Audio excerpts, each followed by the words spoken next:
All right, how many times have you told yourself, I'll figure it out later? Or, when it comes to like hiring and onboarding and the client experience, even planning your next quarter. And I know this is something I do later, typically turns into never. I get it. When it comes to growing your business, that turns into stress, and stress turns into more headaches, sleepless nights. What about strategy? And I think that when you have a strategy, it starts with getting things out of your head and having a plan. And my guest today is going to help you get the strategy in place with real time. You're going to have a roadmap so that you're not going to be figuring it out later, and you're going to be figuring things out in real time. So you're going to want to be tuning in to today's episode. Welcome to Rocky Mountain Marketing. I'm your host, Katie Brinkley. Join us as we dive deep with the world's leading digital marketing experts every single Tuesday. It's all about giving you the strategies that are working right now, directly from those who are making an impact. With my 20 years of experience, I'm here to help you navigate the world of digital marketing. Whether you're looking to sharpen your skills or transform your business, you're in the right place. Let's get started on today's journey to success. Welcome back to this week's episode of Rocky Mountain Marketing. Today, we're going to be talking about something that every single business owner needs, but not enough of us talk about: the systems and the strategies behind the scenes that actually keep your business running. And joining me today is someone who not only understands this world inside and out, she thrives in it. Jessica Millhiser is the founder of J Mills Consulting, where she helps entrepreneurs build better businesses through strategic action, collaboration, and getting things done in real time, every time. With nearly 2 decades of experience in operations, administration, and leadership, and a master's degree in coaching and administration, Jessica brings a powerful mix of practical skills and big picture thinking to every client she works with. Jessica and I have actually met in person a few times at different in-person events here in Denver. We belong to different networking groups together, and I'm so excited to have her on the podcast today because she's worked with different industries. She's lived all over the United States. Like I said, she lives here in Colorado. And today we're going to be getting into the nuts and bolts of the business identity, client experience. She has the 5 pillars. We're going to be talking about team building and how to finally get all those brilliant ideas that you have locked inside your brain that seem to come out at 3 a.m. when you're in the middle of sleep. And we're going to get those out of your head and into action. So let's get into it. Jessica, thanks so much for joining me on Rocky Mountain Marketing today. Awesome. Katie, thank you so much for being here. I listen to your podcast. I always love it. So I'm super excited to be here. Yeah. Well, and, I feel like this is something it's about time. We've had you on the show, and thank goodness for Podmatch. Alex Sanfilippo created Podmatch, and I'm glad that Podmatch brought us together because, life is so busy. Podmatch, if you haven't checked it out, I have an affiliate link. Join podmatch.com/Katie. Check it out, is what brought me and Jessica together. But it's a great tool. I love it. I've only been on it for a couple of months, and it's been awesome. So yeah, podcasting is a great way to expand your network and get more reach. But that's not what today's podcast episode is about. Let's talk about sitting at your desk with millions of ideas rolling in your head, or me, where millions of ideas roll in my head at 3 a.m. And I swear, it's either millions of great business ideas or great social media captions that's roll in my head at 3 a.m. I feel like it's so overwhelming. And I hate that that's where it seems to happen, but that's where you shine, right? With the business identity. Let's talk us through exactly kind of what that means and why it's such a foundational piece for entrepreneurs. What is this whole business identity? Yeah. So a lot of the work I do is a lot of the stuff that most entrepreneurs don't really want to do, don't know how to do, don't have time to do. And I love that I can utilize my skill set and my passion to help other people further their passion and grow their business. So I really base it on my 5 foundational pillars, with the business identity being the first one. So really that is trying to get to the heart of who you are, what you're about, and where you're going as a business. What are you trying to accomplish? What are you trying to achieve? At the heart of what you do and how you help, what is that, right? So really trying to dig deep, because that's going to be your North Star. That's really what you're shooting for, right? So you've got that. And then you've also got, how do you define success? Because if you don't really understand what success looks like to you, it's going to be difficult to tie your vision to how you're defining that. And then it's also going to be difficult to figure out what your plan, your path, your roadmap actually is to get to whatever that destination is. Because we don't want you chasing somebody else's dream. We don't want you chasing just to chase.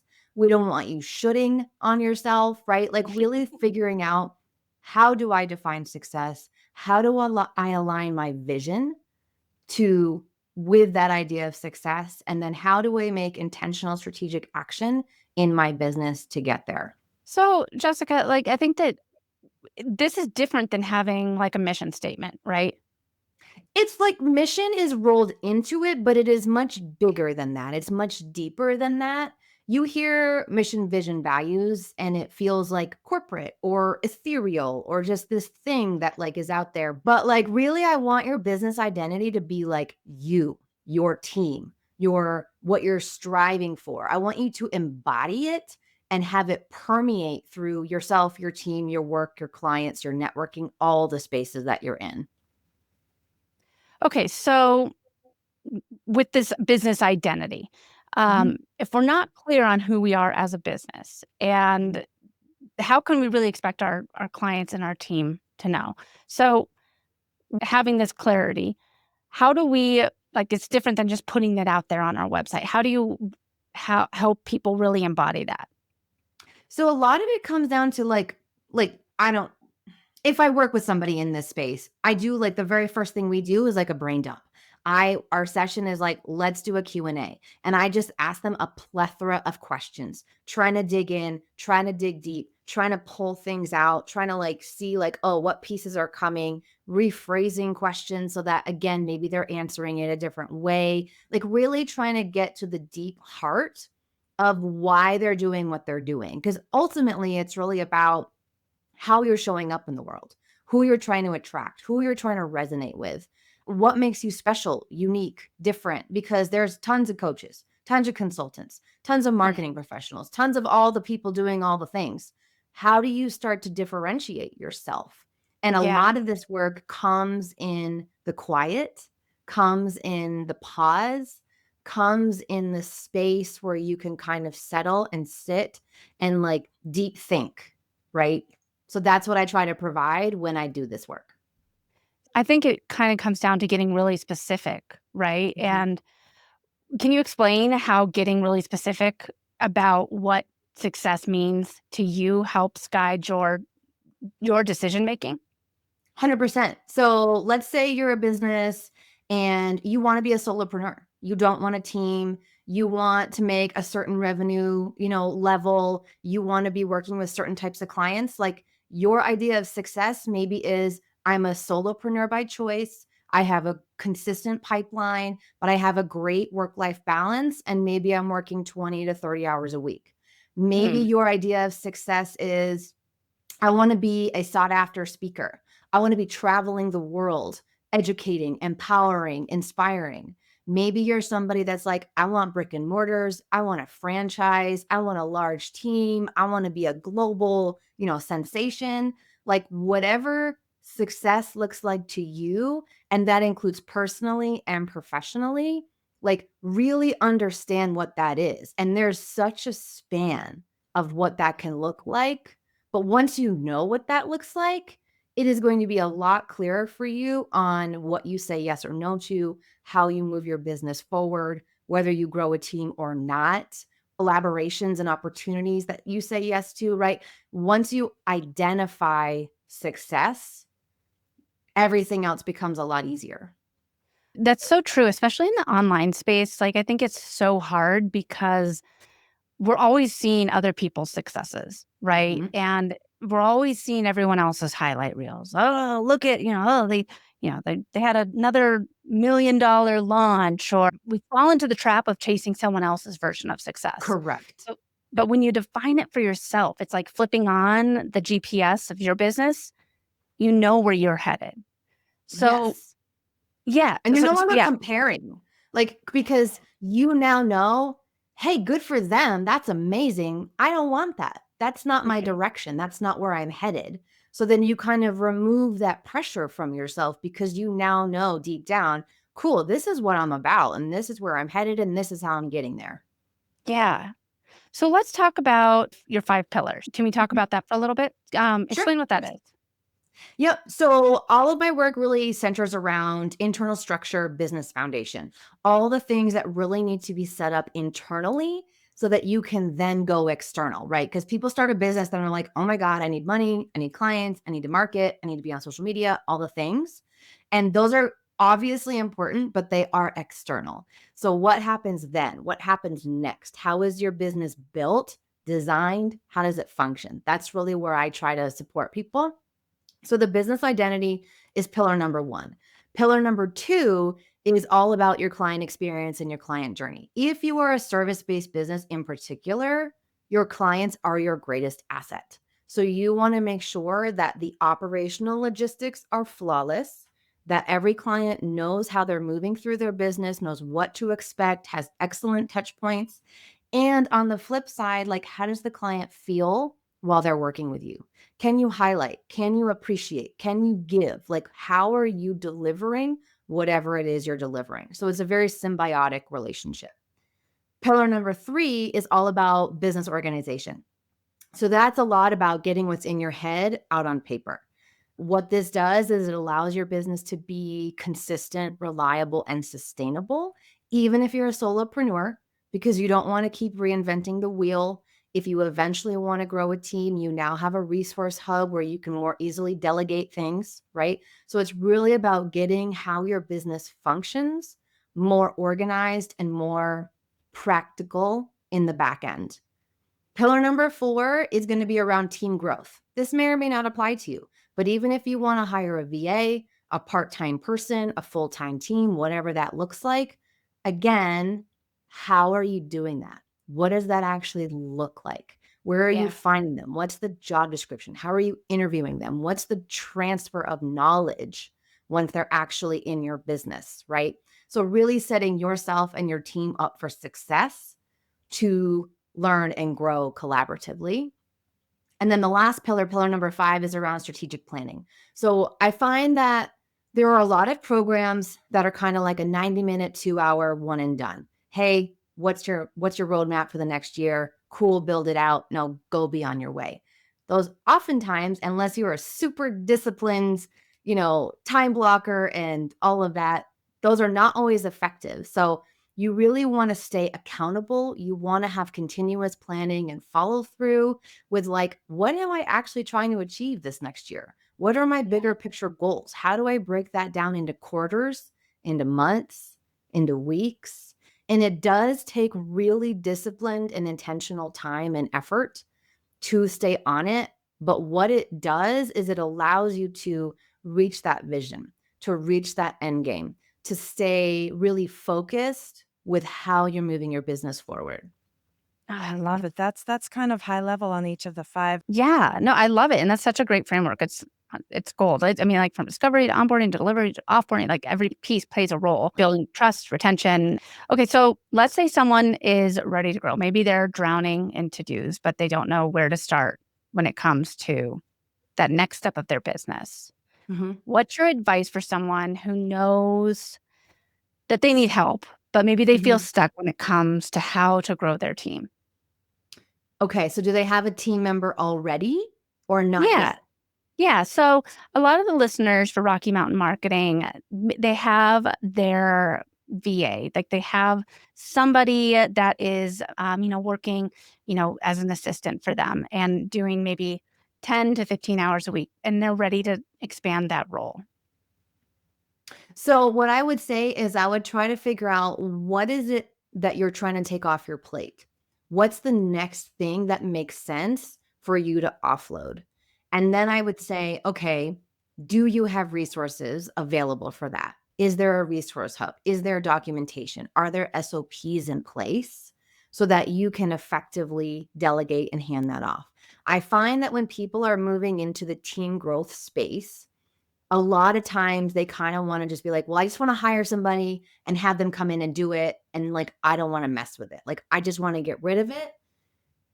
And that doesn't really work. Like Yeah. effective delegation, effective team growth really does require planning and fair amount of hands-on in the beginning.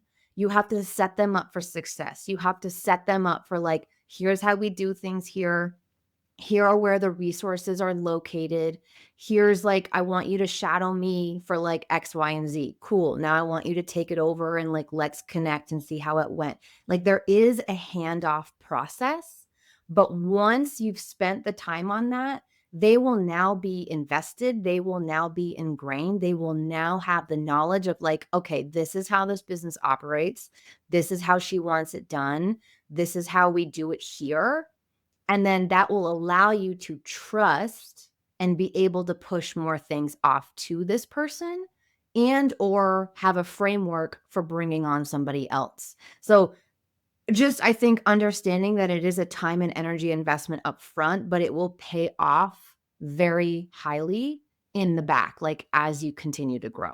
Does that answer the question? Yeah, it does. And I think that I love what you said, like effective delegation, because a lot of times I think that there's things where, like, I fell into this trap where I was scaling and I was like, okay, well, now I'm going to get this person to do this and this person to do this. And I was delegating, but I don't even think it was effective delegating. Mm. Like, okay, well, I need to have someone do this, but I was hiring all these people where I could have had one person do multiple things instead Yeah. of like just having one person that was good at doing multiple things. Does that make sense? Like I was hiring multiple people to do multiple things instead of one person that could do multiple All things. of it, most of it. Yeah. Yeah.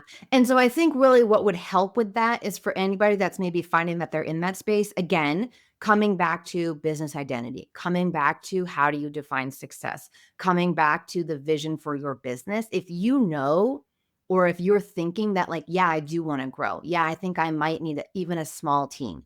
Start planning that. Well, what does that look like? If I had an admin role, what would I want the admin person to do? If I had a marketing person or a social media person, what would I want them to do? If I had maybe I have somebody that's working on bringing in basically like office manager or an operations manager or like a quality control person over some bookkeepers, like thinking about what roles make sense and which functions make sense so that you can start to kind of curate the roles, curate the tasks and projects that they'll be responsible for so that you can more effectively be like, hey, I want to bring on this part-time VA for X, Y, and Z right now. My vision is that this role will grow into, X, Y, and Z later. So you kind Yeah. of have a plan and a path for how this team develops. Yeah, I'm nodding along with all this because I've seen this all in my own business. Man, it's not about having everything figured out. It's really about making the space to think about it and prioritize and actually act on what matters, you know? And it's So, easier said than done, right? Because yeah, sometimes you're like, oh, shoot, I'm growing. I need help. I need help right now.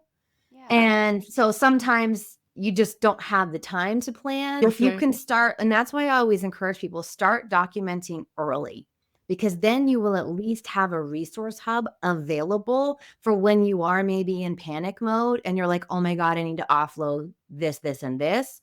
Thank God I have the resources available. I can at least train them in on this. Yeah. Yeah. So, let's talk a little bit more about, with all of this, whether you're trying to get things out of your head, you've built out your business identity. You have the 5 pillars of how you're going to grow. You've started hiring the right people. What do you think the biggest hurdle is for a lot of business owners from getting to that next milestone? I think it is effectively planning, effectively strategizing, and effectively like designing the business. Oh, let's talk about that. Yeah. What do you mean designing the business? Yeah. So, like, oftentimes, especially if you start solo and then you kind of slowly start to grow and add people, right? Oftentimes, you're still stuck in the doing. You're still stuck, like, oh, I'm doing this, or I'm doing this, or I'm handing off that, or I'm overseeing that, or I'm checking in with my team on this. And you don't build in enough time to actually design Mhm. how you want your business to grow going forward. And a lot of that comes back to strategic planning. Okay, where, like, again, the vision of my business, great. Yeah. Here's where we're trying to go. And then, great, in the next year or 2 years, how am I making intentional progress, taking intentional action on moving towards that goal? And in order to do that well, you need to pause and design. Great. What am I saying yes to this year? Great. What's actually going to move my needle forward this next year or two? Great. What do I need to be launching or pulling back on or shifting or pivoting in my business so that I'm moving towards that bigger picture vision? And I've got these kind of tangible 4 to 6 objectives that I'm working towards in the next year or two, right? So really trying to take it high level, bigger picture objectives, and then break it down into a more tangible, here's what needs to go into that to hit that goal. Does that make sense? Yeah. So how often are you recommending that people, I talked about like different quarters, I talked about year goals. How often are you suggesting people make these different goals? So usually the way that I operate is I do kind of a December, like November, December planning. Okay, in this next year, here are the things that I'd really like to achieve, that I'd really like to accomplish that will move my business forward. Then I like prioritize. Okay, what's the most important? Is there anything that has a timeline associated with it? Like, for example, some people want to do retreats. Okay, are you doing a retreat in the spring? Are you doing a retreat in the fall? That's going to shift where your priorities and objectives go. Some people are like, well, I really want to be speaking more. Some people are like, well, I want to launch a new program. Cool. So based on whatever your objectives are, where do those fit in the scope of your year? And then work backwards. Okay, in Q1, if I want to launch a fall retreat, in Q1, I need to be designing the retreat. What does that look like? What's the purpose? Am I having speakers? All of those things, right? So then in Q2, you can start marketing the retreat. And then early Q3, you're down to like the nitty gritty.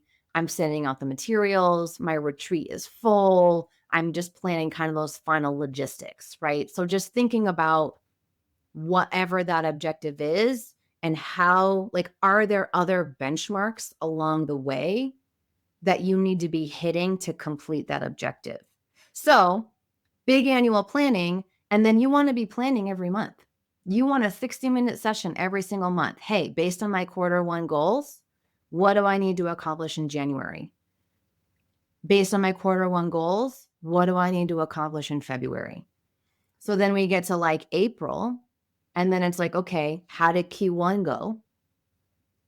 And then what are the priorities for Q2 based on my annual objectives? Right? So you're meeting every month with yourself or somebody and trying to figure out, where am I right now? What am I focusing on? And how does that relate to the bigger picture for the year? I love that because you're keeping yourself accountable and you're Yes. keeping yourself on track.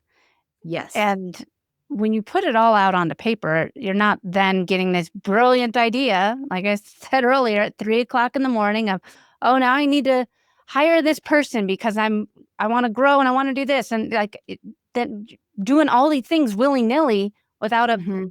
business plan. And, Right. everything's okay. I want to have a retreat in October. So by the end of Q1, I need to do this and I want to hire this person by the end of, June and all of that Yes. kind of leads to more success. I Yes. love this. So, Yeah. okay, if this has been so helpful. So, from Good.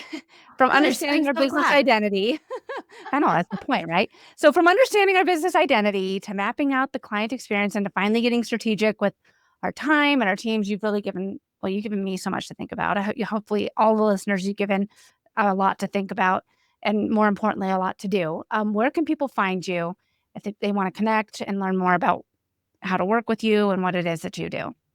Awesome. LinkedIn, my name is Jessica Millhiser. Instagram, jmills_consulting. You can always email me, jessica@jmillsconsulting.com. And then my website is jmillsconsulting.com. Would love to connect. LinkedIn is a great place. If you listen to this podcast, you found it helpful, would love to have you share what you found insightful. That would be awesome. I love it. Yes. And we'll include everything in the show notes, like always. And for all of you listening, and if today's episode struck a chord, I want to give you a challenge. Take 20 minutes this week to get something out of your head and onto paper. Maybe it is a messy to-do list. Maybe it is a client experience map. Maybe it is your version of success. Whatever it is, write it down. And I'm going to do this too, because I am guilty of not writing things down and putting it onto paper, because clarity does not come from thinking harder. It comes from starting. If you found this episode valuable, do not forget to hit subscribe, leave a review, and share it with a fellow entrepreneur who needs to hear this. Thank you again so much, Jessica, for joining us today on this week's episode of Rocky Mountain Marketing. Thank you. Thanks so much for listening to this week's episode of Rocky Mountain Marketing. I hope you're leaving with valuable insights and the inspiration to lead your market. If you've enjoyed our time together and found today's podcast episode useful, I have a small favor to ask of you. Please hit that subscribe button to stay updated with the latest episodes. And if you know someone who could benefit from these episodes, maybe a fellow business leader or an aspiring entrepreneur, go ahead and share this episode with them. Let's spread the knowledge and grow together. Also, I'd love to hear from you and continue the conversation beyond the podcast. Visit me at katiebrinkley.com to connect, to find more resources, or just to share your journey. And be sure to pick up your copy of my new book, The Social Shift, at katiebrinkley.com/book. Thanks again for tuning in. I'm Katie Brinkley, and I can't wait to dive into more strategies and stories with you on the next episode of Rocky Mountain Marketing. Let's keep on taking your marketing to new heights.